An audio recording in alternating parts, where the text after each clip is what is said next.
Hey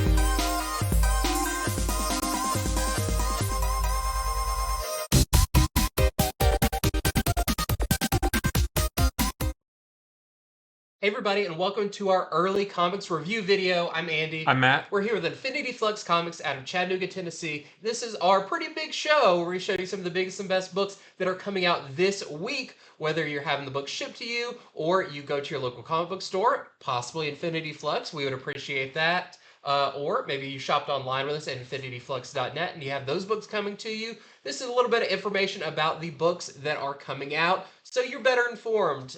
We've got a really good show this week. We were talking about it earlier that pretty much enjoyed everything we read. Yeah, a lot of good stuff this week. A lot of number ones, but also just some enjoyable books. For sure. So we will get into this week, starting off with a pretty big one. Yep, we're going to start with Ultimate Black Panther number 2. So number 1 came out last month. It sold really well. The story was really good. The art was awesome. And this is also all of those things. This is also very, very good. Written by Brian Hill. The art is by Stefano Caselli. So after the attack on Wakanda and on T'Challa's father at the near the end of last issue, and the realization that there is a traitor in their midst, T'Challa has kind of gone to extremes to find out who this traitor is, to the point where it's starting to scare the citizens of Wakanda. Moon Knight's force, and it's weird to say Moon Knight as a group instead of a person, but Moon Knight in this story is more of a group of people. But they launch another attack on the outskirts of Wakanda, but the Dora Milaje are able to hold them off with a little help from Black Panther in a really cool vehicle. Yeah. I was like, I want to see a toy of that. It feels like very Thundercats. Yeah, very much so. And, so they're able to sort of fend that attack off, and that really frustrates Ra and Khonshu. And we see them talking to the traitor. We don't see who the traitor is. It's just like this glowing light hologram person. So we don't see who they're talking to, but they say, we're tired of this. We need you to give us some information so that we can finally take over Wakanda for good. And a while later, Black Panther receives some intel on where Ra and Khonshu may be, so he sets off on a one-man mission to take them out. So just continue, still a little bit of a slow burn, but still just continuing this story that they started setting up with issue number 1. And I do like how it ties in a little bit with the status quo of this new Ultimate Universe, with the Maker and all those guys being trapped in the dome, and Ra and Khonshu are kind of on the outskirts of, they're on the outside of the dome trying to, continue the Maker's work essentially. So while they're locked up, so. Still just an excellent continuation of the first issue. I really liked it a lot. But some interesting things are also with the Vodou Khan, or the elders of Wakanda, that even Okoye kind of tells they're like, hey, don't take what they say too seriously. This could be dangerous. And they revealed to him some pretty interesting information that I feel like is kind of the big spoiler of this issue. That then kind of comes back towards the end of the issue. But a very cool, what are we setting up here? Kind of a big game. And thinking about that group, after just seeing Dune, all I can think about that's this version's the Bene Gesserit, so really cool. But super, super good. I'm really loving this story so far. I have my theory about who the traitor is, but I'll save that for now. But anyway, so here is the A cover right here. We got some cool variants. This is the Bustos variant. We have the Boss Logic variant. This is our 1 in 10 Momoko variant. Not sure how Momoko finds time to do an X-Men book in these, but and then this is our just about every book coming out. Yeah, and we're selling that one for $10. Let you look at that again. And then this is the 1 in 25 Mobley variant that we're selling for $30 with Storm on there. And that's all I'll say about that. Yep. Okay, next up for me, I said on our other show, we are nothing if not predictable. But how can we not talk about Transfomers number 6, which is the final issue of the first story arc. It sounds like maybe for the second story arc, that's where Jorge Corona is coming onto art, is maybe a flashback, because it does say that it's going to take place on Cybertron. So I wonder if it's going to be kind of a lead-in to what we've... Unless there's other Transformers there. I'd say there's still Autobots left on Cybertron. Not sure, but this does a great job tying up this first story arc. So in the previous issue, we saw that the Decepticons unleashed Devastator in his full form up again to stop the Autobots from making it to the Ark, where it's kind of a King of the Hill situation. Who controls the Ark currently? But Devastator puts a big beating down on Optimus Prime and a lot of the Transformers. It's up to Optimus to hold him off so everyone else can get there. And this is a brutal issue. Like, there's Transformers who end up in half. And still trying to do their job, which is still really funny. And there's a pretty major sacrifice that a character takes. I won't say who they are, but definitely a fitting of a final issue of a story arc. Yes. And going to be, I feel like, really setting a tone for what's to come and kind of how the characters continue on. That I don't want to give it away, but it's a pretty great moment. That I don't know. Yeah, it was beautiful. I mean, was. Yeah. Don't say too much about it. Yeah, I'm not going to say too much about it, but it's great, and I love this whole story. These first 6 issues feel like you could hand this to somebody who's never read a Transformers comic before, and they would be hooked. Yeah. In this perfect kind of arc that they told with this. And I told some friends about how, the artwork and everything. I said, Daniel Warren Johnson the heck out of this issue. I mean, this is just... I feel like every issue we've had, oh my gosh, I can't believe this scene, I can't believe this scene. Starting with, Optimus ripping his arm off earlier on in the series, to him putting on Megatron's arm, the big fight scenes where Optimus crashes into somebody. This has a 2-page spread that is another amazing one that you just want to sit and look at. Well, tell you, this has a 2-page spread that you have to turn the book sideways for. That's how big it is. Like, I don't know how Daniel Warren Johnson fit all of this stuff on a page. Yeah. It's insane. It looks so good.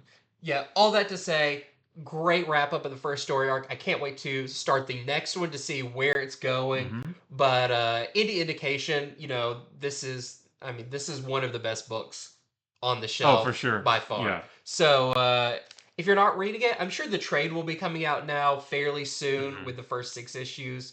But don't miss out on this. Every issue is a joy. It's the first one I read. So that is our A cover. A lot of somberness in that A cover.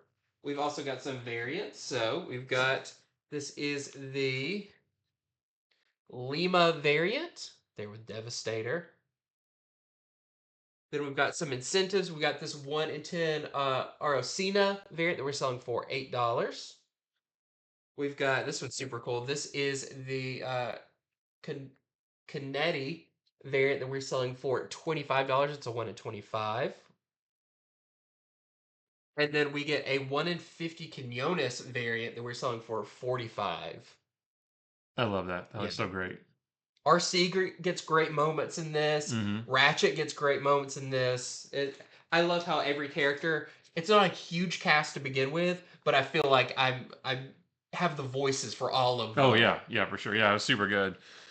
All right, so next for me is Batman Dylan Dog #1. This is the start of a mini series. I'm not quite sure how many issues it is. I want to say 3, but it might be a little bit longer than that.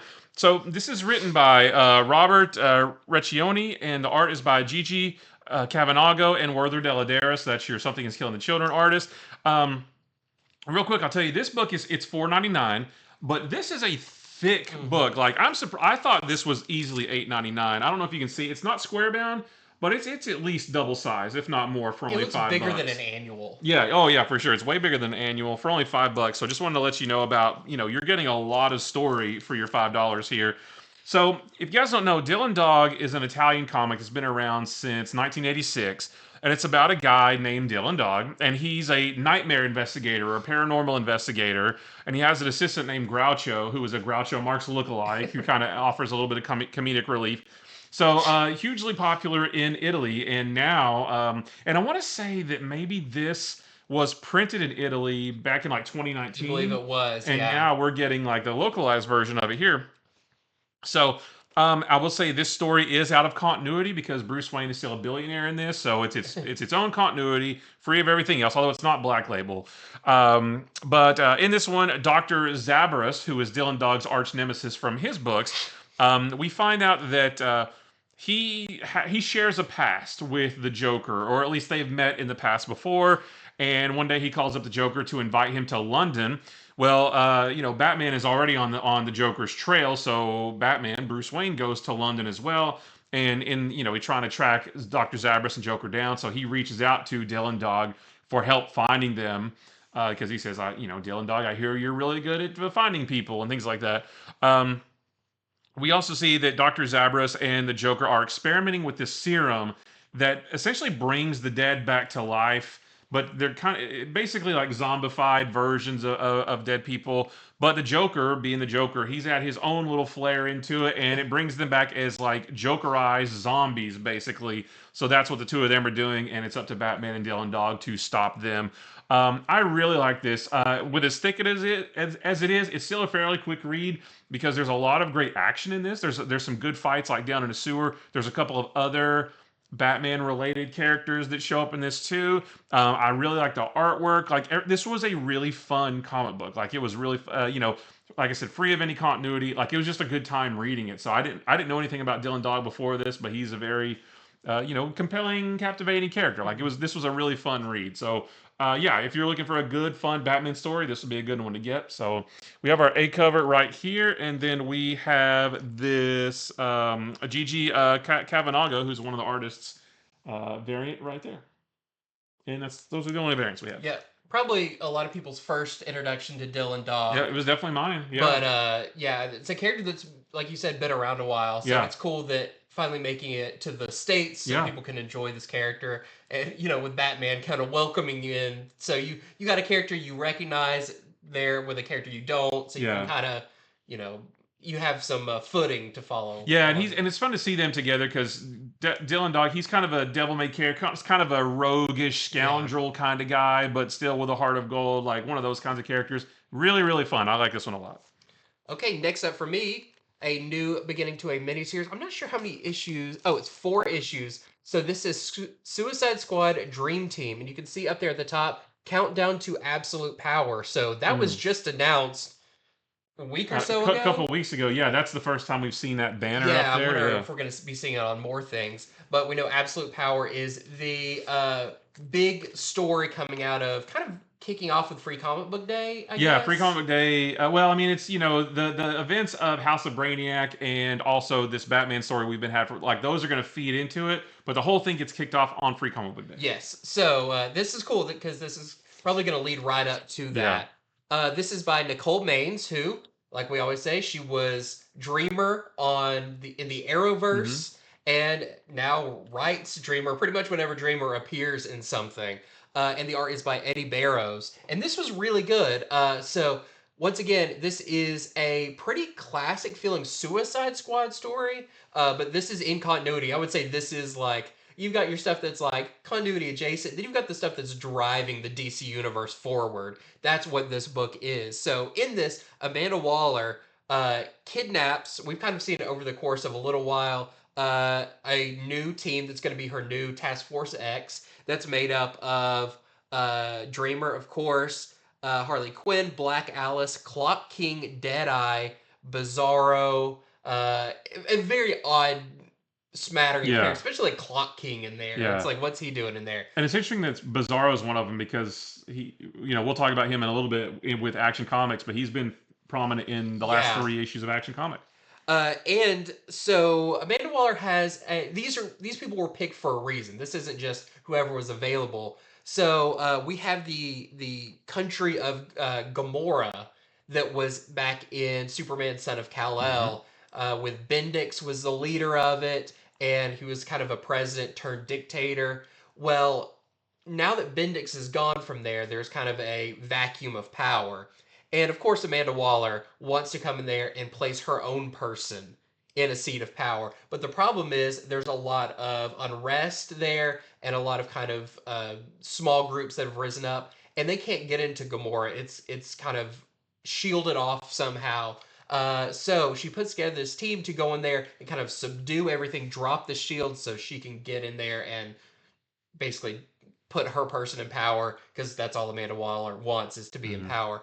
And that's why she needs Dreamer, because Dreamer just recently found out she can travel through people's dreams. So she's gonna go fall asleep and wake up in the dreams of someone in that country. Now, there's a lot more to this going on, and the lead into absolute power stuff. There's a lot of stuff about what does Dreamer's powers do, and how does it affect the people that she kind of dream walks through. You see all these characters in this dream world that's really interesting. But there definitely is moments in here because also Dreamer can kind of see the future that she sees some stuff that may be some of the cause of absolute power. So you'll have to read it and check it out. I thought this was really good. It works one way as being a really cool just Suicide Squad story, and the other half is kind of a big, setting up the next big DC universe event. There's great moments between Harley and Dreamer where they kind of have a good bonding moment. Just a lot of really cool stuff in this one. So I highly recommend it. Uh, really fun. So this is our A cover for that. We also have this is, I believe, the Frederici variant. And this is our Sweeney Boo variant. But really fun issue, and I just love when we start getting into whatever the next big event is, learning all the little hints and stuff to what the bigger picture is going to be. Well, speaking of events, you want to show that Blood Hunt thing right there? Oh yeah, we've got this as well. This comes out this week. Yeah, so this is a free preview of, it's called Blood Hunt Diaries. This is a free preview of the Blood Hunt event coming up from Marvel. It shows about 5 pages from, I believe, the first issue, which we've already seen, but the pages we've seen before have been with no dialogue. Yeah. This is full lettered, like full dialogue and everything. Plus, it has preview artwork, interviews with Jed MacKay, Pepe Larraz. It's got some in progress artwork for some of the other tie-ins. So totally free as well. So if you are, if you want to get gussied up on the Blood Hunt event coming out later this summer for Marvel, then pick this up at your store this week for free. Yeah, a lot of cool behind the scenes stuff as well. Yeah.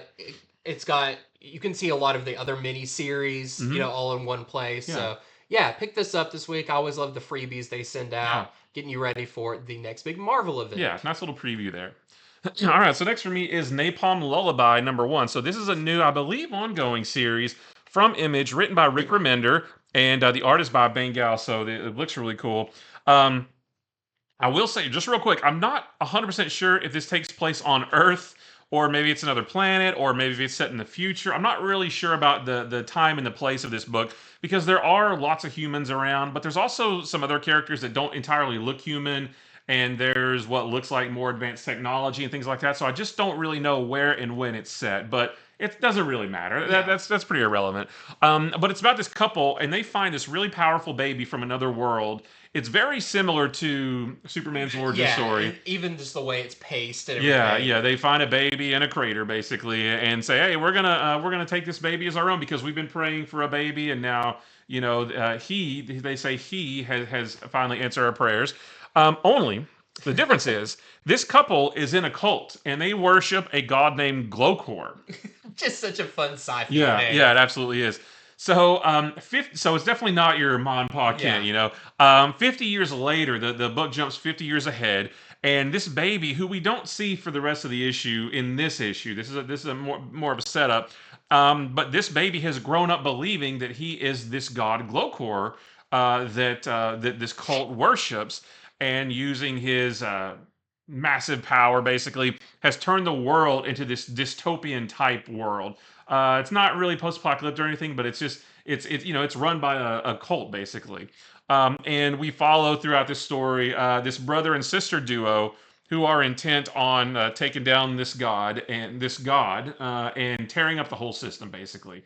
And so this first issue is kind of introducing us to them.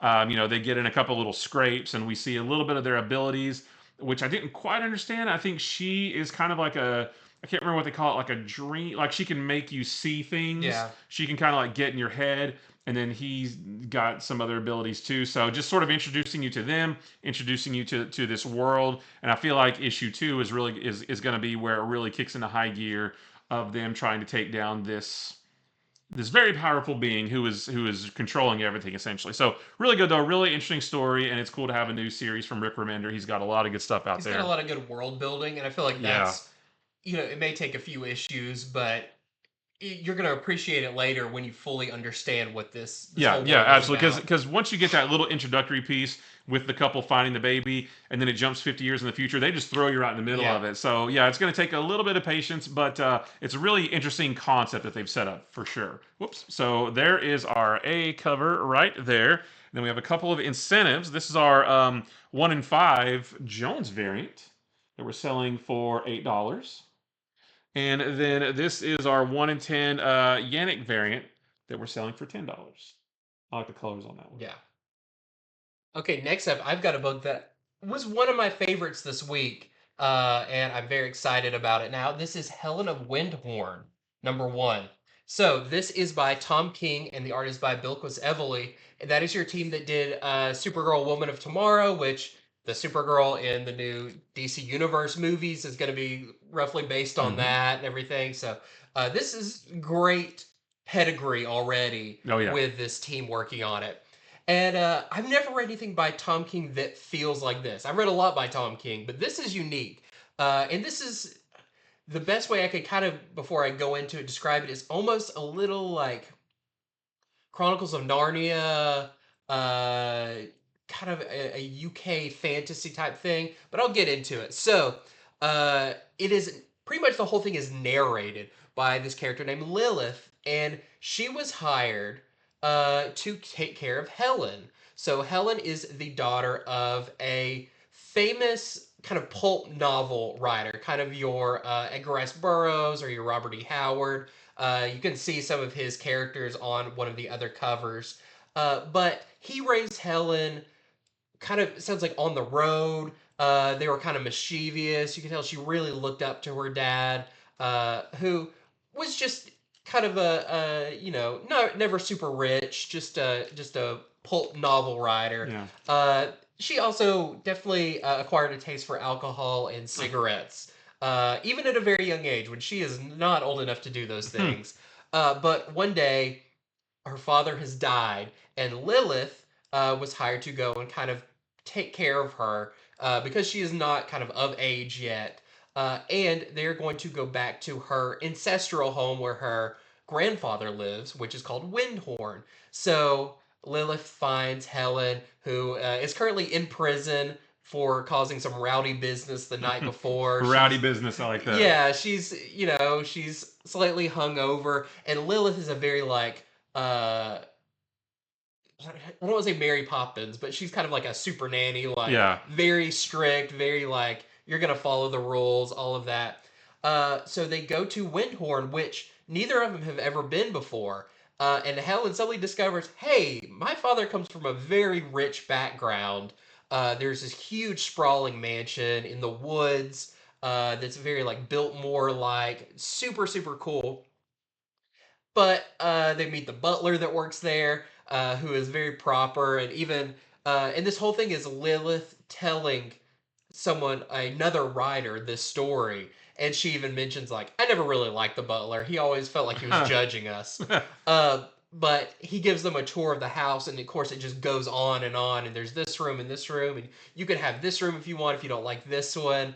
And Helen's like, I got the tour. Once she found the wine cellar, she's like, I'm good now. Yep, it's on you. So this starts just over and over routine of Lilith finding her in random places, unconscious, with a bottle cradled in her hand. But until one night where Helen starts coming to Lilith's room saying, can I stay in here? I saw a monster outside of my window.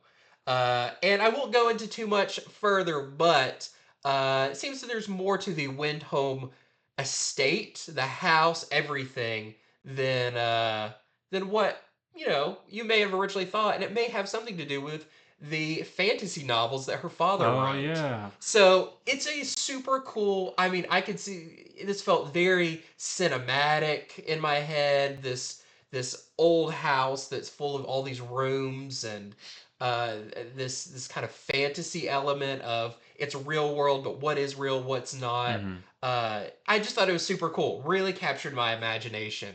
I think it's a little bit oversized. I'm not quite sure, but it felt a little bit longer. It was definitely a dense read, but in a good way. Of like, it felt like I was reading a really good novel. Yeah.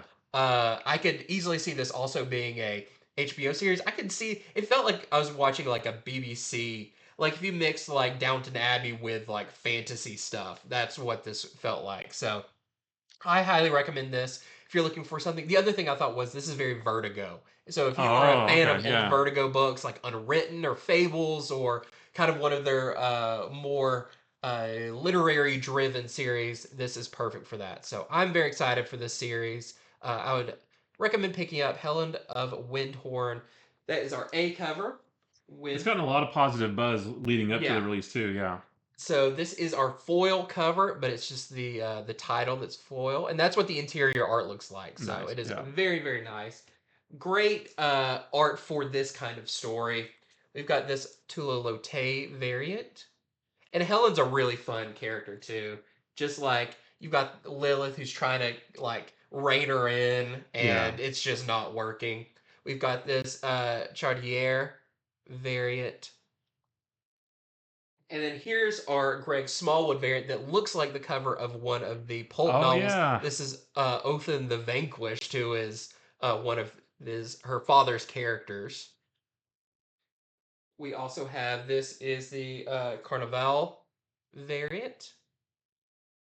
Then we've got a couple of incentives. So this is a Walt Simonson 1 in 25 variant we're selling for $25. So very cool to see a Walt Simonson version of that character.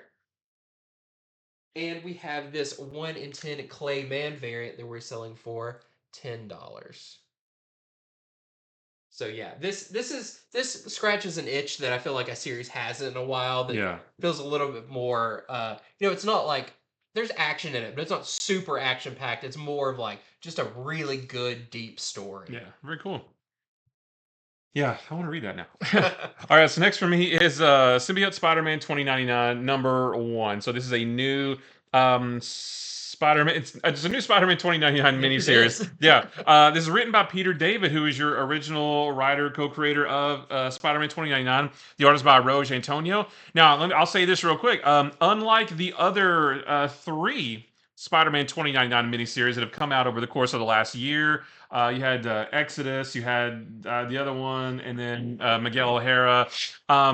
They were all kind of like current day. I say current day, meaning current, like future, 2099. But this actually takes place, and it says like immediately following the events of Spider-Man 2099 number 43 from 1996. So this is kind of sort of like one of those retro miniseries that Marvel's been putting out, because it jumps back to and follows some of the continuity and some of the characters that were in Spider-Man 2099 at the time in the 90s. So I thought that was really cool. Makes it a little bit different than the other miniseries that have come out.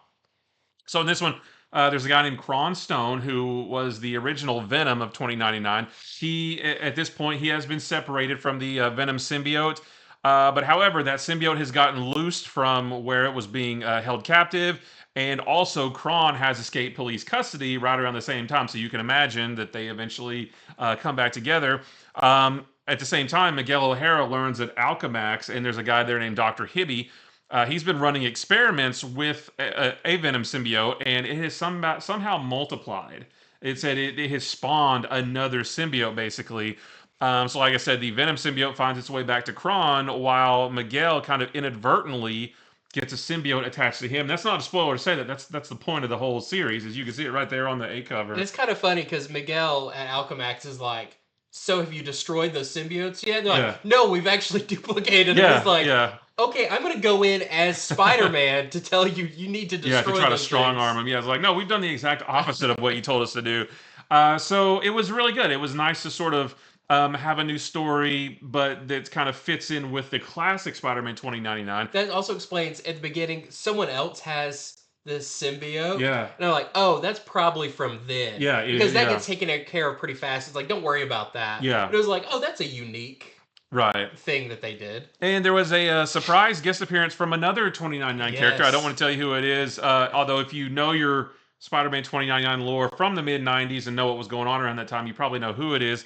But it was just it was a surprise to see that character pop up, so I thought it was really cool. But yeah, super fun. This one was a good mini series of Spider-Man 2099. Kind of Felt wish different. I wish they kind of like led with it's a continuation of the original series. Yeah. Because that would be like, oh, okay. Because I thought, oh, this is just another, random Yeah, I did too. 2099 miniseries. But it's like, oh no, this kind of continues that original run or parts of it. Yeah, the original run ran for 46 issues, so this one almost basically just continues Yeah. where that run left off. So I thought it was really cool. So we have our A cover right there, and we have a couple cool variants. Here's a Greg Land variant. You can see him with his symbiote on. There's a really cool 1 in 10 design variant, so that basically gives you an idea of what his whole look is. We're selling that one for $10. I like that a lot. And then here's a 1 in 25 Ken Lashley. I love Ken Lashley. Yeah. We're selling this one for $20. And yeah, another great look at Spider-Man 2099 with his symbiote. So yeah, I just love that it fits in with the classic series. I thought it was great. Peter David too is Yep. the right person to write this. Yep. It feels like the Spider-Man 2099 I remember. Yeah. Because Miguel he's not the nicest guy. He's got an edge to him. Yeah. And you do see that in here as well. Yeah. But just really fun. Lila, his computer he talks to. There's great moments with that. Oh, she's always great, yeah. Just a lot of fun. I really enjoyed that. Okay, next up for me is Thundercats number 2. So, Thundercats number 1, we talked about it a few weeks ago. Interesting, but it didn't divert from the original Thundercats TV show kind of origin too far. But I feel like this issue really starts doing that. And started to tell its own story. We saw that in the previous issue, the Sword of Omens got broken. That plays a big part in this, as Lion-O is having these nightmares about Jaga, which I think is a cool kind of a more, I don't say adult, but mature take on like the original show, where it's like, you had this leader who basically sacrificed himself, and now Lion-O definitely feels some guilt about that. But in the previous one, they fought off the mutants and kind of sent them running. And in this, they are Panther and Tigra are kind of stripping that ship for parts. They're like, actually, there's a lot of good stuff here. But that's when they discover, and it's not really a spoiler because everybody's talking about it. There is another Thunderan on the ship, and it is a brand new character to the Thundercats universe. Yeah, not a character from the 80s or anything. Not brand new. I know when we originally talked about it, it was like, was it Bengal, who is they met other Thunderans later on in the series. But no, this is a new character called Calica, who looks like a calico cat. I don't want to give away too much about her, but she definitely, she has her reason why she was on that ship that is really interesting and kind of adds a new dynamic to the Thundercats, which I really like. But we also get some more stuff with Slythe, who is the leader of the mutants and what he's out there doing. A lot of his mutants are looking for a new base to set up. They might come upon a pyramid. Just a lot of really cool stuff in this issue that I feel like I liked the first issue, but this one definitely starts making its own name in the Thundercats. Yeah. Like, oh, why are we just going to retell the original stories? Or no, there's a couple of things that kind of throw, like the breaking of the sword, all of that. They're like, okay, we're going in a new direction, and I think that's a really refreshing bit in this issue, and hopefully going forward. So, fun issue of Thundercats. If you like the first one, you'll probably like this one even more. I did. So this is our A cover with Lion-O and Panthro and Mumra the Ever Living. Very cool David Nakayama A cover. And there is so many variant covers. Yep. Probably because it's the first appearance of this new character that we're going to do it back and forth rapid fire stuff. Yep. So, first off, I've got the Declan Shalvey. That is Calica there. So that is, this cover in this issue is your first appearance of that character. Then we have this Jay Lee variant with Mumra. We've got the foil version of the Calica variant. We have a Rob Liefeld variant. I've got some incentives. So we've got a 1 in 10 Tau foil variant that we're selling for $10. I really like that one. Let me get caught up with you on the incentives too, because we've got this is a Tau variant that looks really cool. This is a Perillo variant with Chitara, and then there is a foil version of that one as well. Yeah, that one's really cool. Then I've got the 1 in 10 Shalvey Calica black and white variant. Oh, we're selling for $12. That was a 1 in 10. Yep, there's a 1 in 10 Rob Liefeld black and white variant that we're selling for $8. There's a 1 in 10 Moss Tigra design variant that we're selling for $8. That's the design where they chose to give him that mustache. And we're selling that for $8. We have a 1 in 10 Moss Calica design variant that we're selling for $15. Oh, that's cool. Yeah, so that's a great look at your new character there. We've got a 1 in 15 Shalvey line art variant that we're selling for $8. Here's a 1 in 11 Shalvey Calica black and white variant, virgin variant. There's a lot of things with that one. We're selling that one for $15. A lot of augmentations. Yeah. We've got the Thundercats number 2, 1 in 15 Shalvey Calica virgin variant. We're selling for $12. It's just like that last one, but this time in color. This is a 1 in 15 Liefeld virgin variant. We're selling for $10. We've got this Thundercats number 2, 1 in 15 action figure variant, which I believe is the virgin action figure variant that we're selling for $10. Just a lone figure sitting there. There's a 1 in 15 Tau virgin foil variant. That one looks really cool. We're selling that one for $20. There's a 1 in 15 Shalvey line art variant that we're selling for $8. This is a 1 in 15 Nakayama Blacklight variant that we're selling for $15. So that's your A cover, but done in all Blacklight inks. That looks super cool. I like how that looks like if it was a fighting game and you both played as Lion-O, the second player would be those colors, Lion-O, the off colors. We've got the 1 in 40 Tau Virgin variant that we're selling for $20. This is the 1 in 20 Shalvey Virgin variant that we're selling for $10.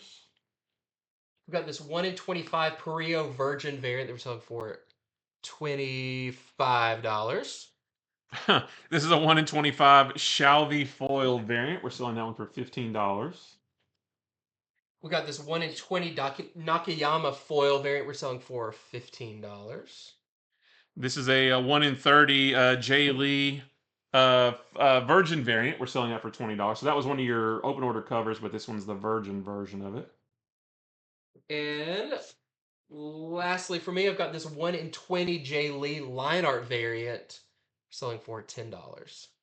And I've got one more. This is the 1 in 50 Nakayama foil virgin variant. 1 in 50. We're selling that for $40. I love that image. Yeah, fun issue of Thundercats. Yep, fun issue and fun variants. So 4 days. So go out and get them all. I think you're up next. Yeah, it's been so long. I lost track. Yeah. All right. So what am I on here? Oh, this one was good. Black Widow and Hawkeye number 1. Good. Yeah, I thought this was really fun. I like this a lot. This is written by Stephanie Phillips. The art is by Paolo Villanelli. The start of a new miniseries. Maybe 5 issues, maybe 4. I'm not 100% sure. But this one's great because we haven't seen Hawkeye in a little while. He is actually being hunted by one Russian assassin after another. They just keep coming for allegedly assassinating the foreign minister of Russia. They believe that he took out the foreign minister of Russia, and Black Widow is trying to track him down to help him. What's cool about this issue is it goes backwards 12 hours at a time to show you like at the beginning it throws you right into the action, and it says 12 hours ago, 24 hours ago, 36, whatever. And so it shows you how you get to each point in the book. Black Widow, she has her symbiote in this, which I'm not the biggest fan of. Like, I think Black Widow is cool enough. She doesn't need a symbiote, but it was kind of cool seeing her use the symbiote in a couple different ways to get information and to sort of help him out when she tracks him down. And there's a funny moment where Hawkeye says, okay, so you show up out of nowhere with a Venom symbiote, and we're going to talk about that later. But for right now, blah blah blah, we got to do something else instead. Just a really fun. We haven't seen Black Widow and Hawkeye together in a really long time. And Black Widow is kind of tooling around over there in the Venom series right now with the symbiote. But seeing the two of them back together again is really cool. I really like the artwork. I really like the action. This was just a really fun book and a good mystery too. Is did Hawkeye do what he is being accused of? If he did, why did he do it? That kind of thing. Just a really solid spy espionage thing with these two great characters, but she also has a symbiote, which kind of adds a little bit of a superhero element to it. Just really fun. I like this one a lot. So there's our A cover right there. We got some cool variants for this. This is a Adam Hughes variant with them in their classic looks. Speaking of classic looks, we have this really nice, art drum variant. That is Black Widow's original look from back in the '60s. Here's a Mark Brooks headshot variant with a big old happy Hawkeye. He is happy to be hunted by assassins. And then I really like this George Perez 1 in 25 variant that we're selling for $25. Classic Hawkeye. Next up for me is Amazing Spider-Man number 45. This is post-Gang War. And the art is done by Carmen Carnero in this, which I really, really like. It's not the most action-packed issue, but I thought it had some really good story bits as Mary Jane's Aunt Anna, who way back before Gang War, before all that, was on the Krakoan medicine when that got, kind of sabotaged. And Anna turned bad and had to be taken to Ravencroft. And Spider-Man is now going in, now that they've created a treatment for that, is going in, kind of sneaking in as Spider-Man to give her that antidote. Also, later he's going to go in with Mary Jane to go visit Aunt Anna. And as Peter Parker, he runs into a lot of the villains that he might have had a hand putting them in there. Oops. But he gets to actually talk to them with them not knowing he's Spider-Man. And this has just a lot of really good personal moments between Peter and some of his villains. Some great stuff between him and Mary Jane. I really like this issue. I thought it was a good character building issue for Amazing Spider-Man number 45. Also got a couple of variants. So we've got the Disney homage variant. It's really fun, and these are always very popular. And then we also have a 1 in 25 Alex Maleev variant we're selling for $15.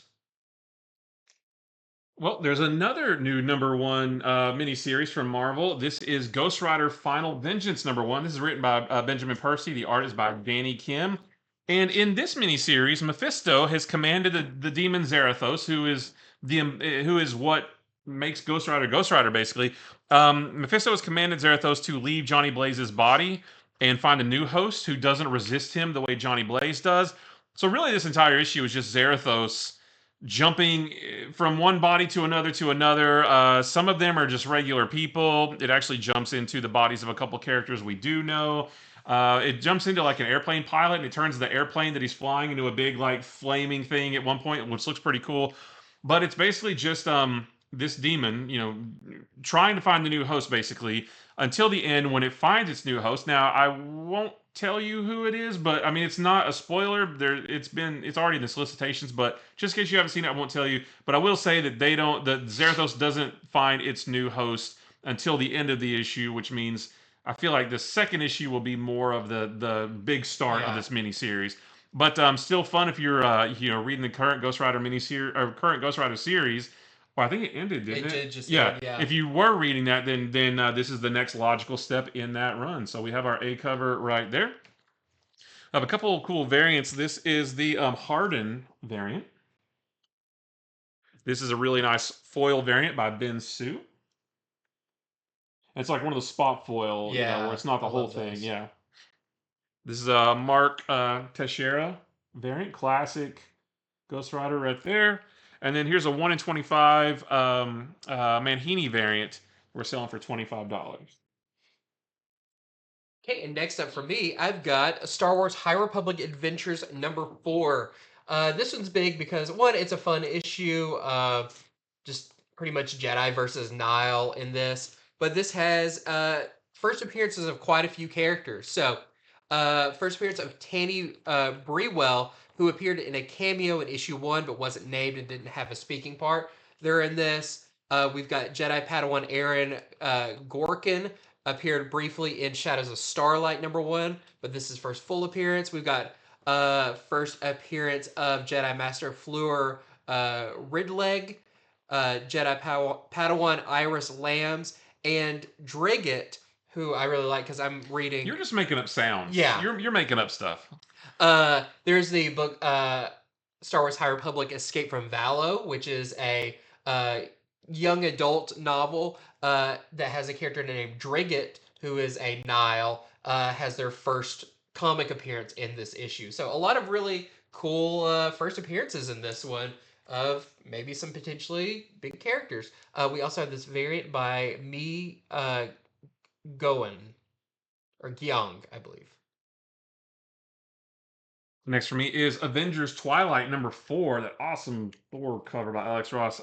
So this, continuing this awesome story, the Defenders, they have regrouped after their big battle at the Raft last issue, and they're now joined by Miss Marvel and Thor and Tony Stark, who they rescued during last issue.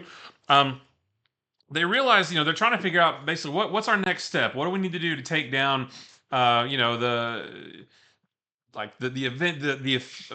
faux Avengers and James Stark and all the bad things they're doing. And they realize that the new Avengers are their biggest obstacle in their way of waking up the country, basically. So they form a plan to break into Avengers Mansion in the hopes of getting some info they can use against them. But when they get there, what they learn and what we learn is actually some pretty shocking information about the new Avengers. And we get some shocking information about Kyle Jarvis, who is James Stark mentor and CEO of Stark Industries. So there's a lot of reveals in this that will make it really interesting to see where the series goes. So just another really solid issue of this really cool series. So we have our A cover right there, really nice Thor, Alex Ross. This is the Carmen Carnero variant with Thor, nice homage to Frank Miller. Here's a Daniel Acuna variant with another awesome image of Thor. There's another Mark Brooks headshot variant with the Vision. And then we have this really nice 1 in 25 Bianchi variant that we're selling for $20. Very cool. Next up, I got a double dose for you. We've got Star Wars Darth Vader, issue number 44. Just a continuation of the story where Vader is now using these rebel troopers that were augmented with robotics. He's turned them now to his side. Cool issue there. And then we also have Star Wars Mace Windu number 2. In this one, Mace and Azita Cruz, who is our new kind of smuggler character that appeared last issue, are working together, making their way through the coaxium mines, and they face off against a boar worm, which talk about another very Dune thing in this issue. Plus, there is a new first appearance of a new bounty hunter named Yaya Shram, which is a real fun character when you finally see them, and a return of an expanded universe character back pre-Disney. Actually had, I believe their first appearance was in the Tales from Jabba's Palace novel, back when they did all the Tales of the Bounty Hunters, Tales of the Jabba's Palace, Tales of Mos Eisley. A character that first appeared in there, which was 90s, I think. Mm-hmm. So just really cool there, and a character that I don't believe has ever appeared in comics. So two really fun ones there. We also have this variant for Darth Vader. This is the Savage variant, which is really cool because this is Rey using her lightsaber that we never actually got to see her use. Yeah. So very cool one there. And then we also have this 1 in 25 Alex Maleev variant for Darth Vader that we're selling for $20. Well, next for me is Green Lantern #9. And holy cow, guys, I really wanted to actually sort of put this near the top of my list to talk about at the beginning of the show, but we had so many, cool, awesome new #1s to tell you about. But guys, don't sleep on this. This issue was awesome. Now, I can't really tell you really too much about the issue without spoiling a lot of stuff, because we get answers as to what is up with Hal's new ring, why he can't leave Earth with it. All of those questions are answered in this issue, and that is also they also sort of give us an answer to something larger in the Green Lantern mythos. There's always been this like question or this observation out there about the Green Lanterns, and they sort of tie that into this other mystery. Like, we just get a lot of answers in this. It's really solid. We get a lot of good concrete answers. They make sense. And we also see a member of Green Lantern supporting cast that we haven't seen in a really long time. And then, you know, onward and upward into a larger story after this. So just a fantastic issue of Green Lantern. This whole series has been just a home run from the beginning. And this issue is also a home run. So we have our A cover right there. This is a really nice Nathan Zerdy variant with Carol Ferris. We have a Jessica Cruz variant with this is a Doc Shaner, and there's a Jessica Cruz backup story in this as well. And this isn't Green Lantern, but I missed this earlier. This is the 1 in 25 Cavanago variant for Batman Dylan Dog. We're selling that for $45, and that one just got mixed up in the pile earlier. So just wanted to show that to you as well. Well, next up for me, I have one that I really enjoyed. This is What If Venom #2. First issue, of course, is kind of what if She-Hulk got the Venom symbiote right before Eddie Brock did.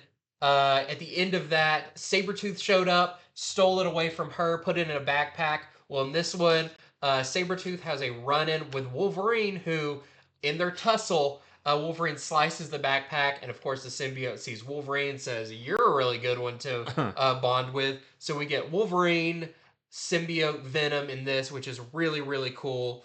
Great design, everything, but we know each issue of this is going to be the symbiote kind of taking on a different host.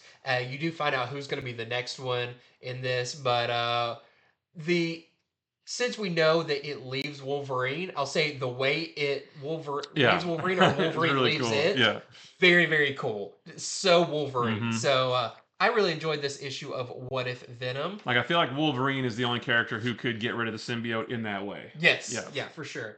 We also got a couple of variants. We've got the Sandoval variant, which is super cool.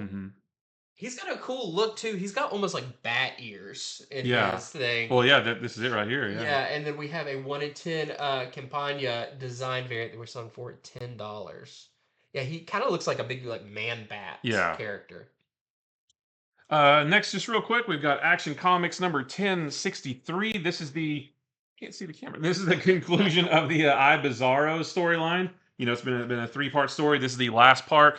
And in this one, Superman wages an epic battle against Bizarro in his mind with the help of the Joker.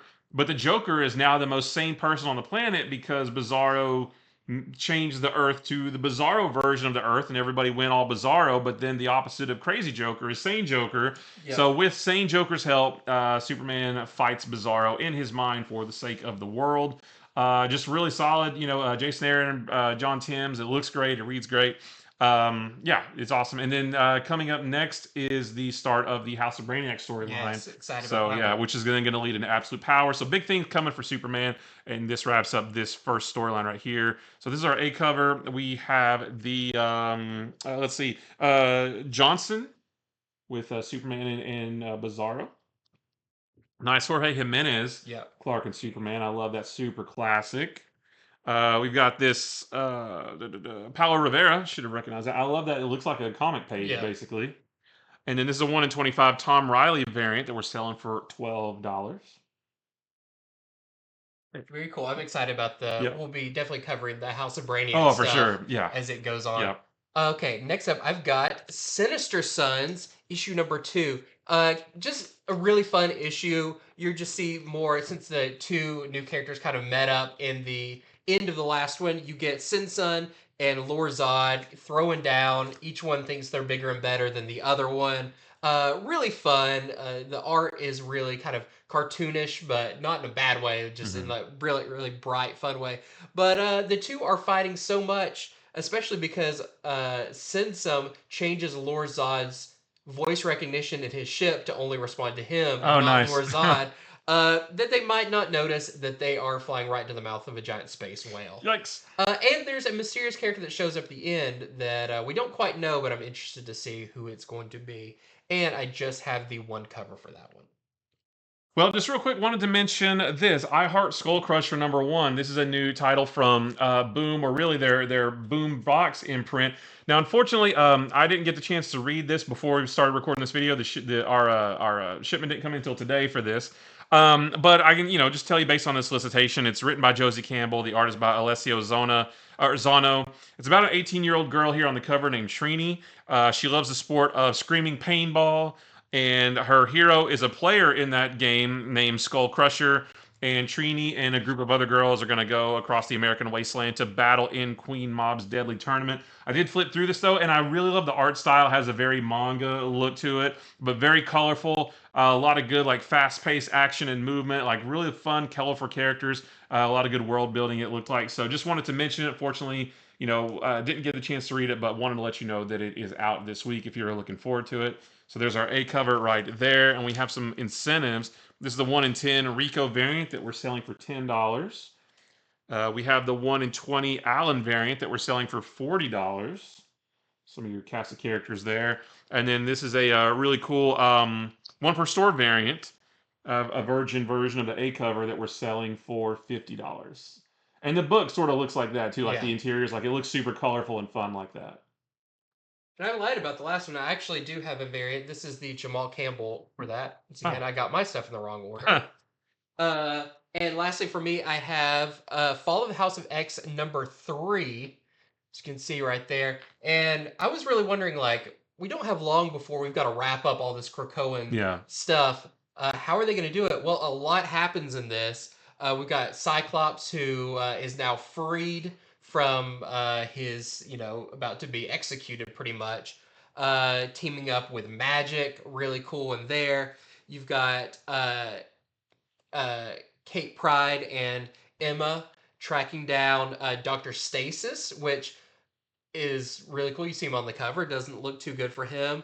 You've got Rogue and Manifold going to Arakko, where they basically get everybody who is on Mars. It's like, let's go fight. So this is really building up to something big. And there are some pretty major deaths in this one that like start wrapping up stuff for this entire Krakoan age of things. So really cool issue there. And we've got a 1 in 25 Nick Bradshaw variant that we're selling for $25 with Polaris. Yeah, on Thursday this coming Thursday at South by Southwest, there's going to be a panel with Tom Brevoort and some creators talking about what's coming next for the X-Men. So yeah, everything's wrapping up because we're about to get information about what's coming soon, and this is so it's all happening really, really fast. Yeah. And just want to remind you to head over to infinityflux.net right now, where you can buy these books we just talked about while supplies last. But head on over there, pre-order books that are upcoming, subscribe to series, everything you pre-order you get 10% off of as a thanks from us to you. And stay tuned for our show coming up on Wednesday, where we'll be going over all those books that you can pre-order by this coming weekend. But hopefully you enjoyed the show and you learned a little bit along the way. And drop us a cat. We had so many Thundercats variants. If you made it all the way through, drop us another cat emoji. I think we've done it before, but or a lion. I think there's a lion emoji. Oh yeah, too. Either one of those. Something feline. Just to let us know that you made it. Yes, you made it and you survived. That's right. And until next time, see ya.